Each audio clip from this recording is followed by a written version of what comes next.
Hello friend, कसे आहात? सर्वप्रथम तुम्हाला नवरात्रीच्या हार्दिक शुभेच्छा. आज मी शेतात आली आहे. या आमच्या तुरीला खत टाकत आहे.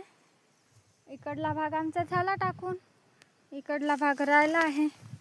खत कमी गेलं तर खत आणण्यासाठी गेले. आम्ही सुपला टाकत आहे. खूप दिवसांनी, आता 15 दिवस झाली घरीच होती. त्या शेतात काही आली नाही. पाऊस चालू आहे. पावसाने सगळं नुकसान करून ठेवलं. आता पाऊस आबाळ गडबड करूनच राहिला. होते की नाही तर टाकणं झालं पाहिजे. आमची तूर बघा अशी दिसते.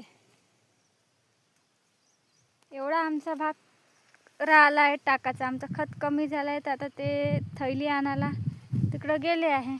आणि हा भाग माझ्या पाठीमागचा पूर्ण टाकून झालेला आहे. एवढा भाग आणि हा भाग टाकायचा आहे. चला तर भेटूया नेक्स्ट व्हिडिओमध्ये. व्हिडिओ आवडत असेल तर लाईक करा, सबस्क्राईब करा, फॉलो करा. Bye bye.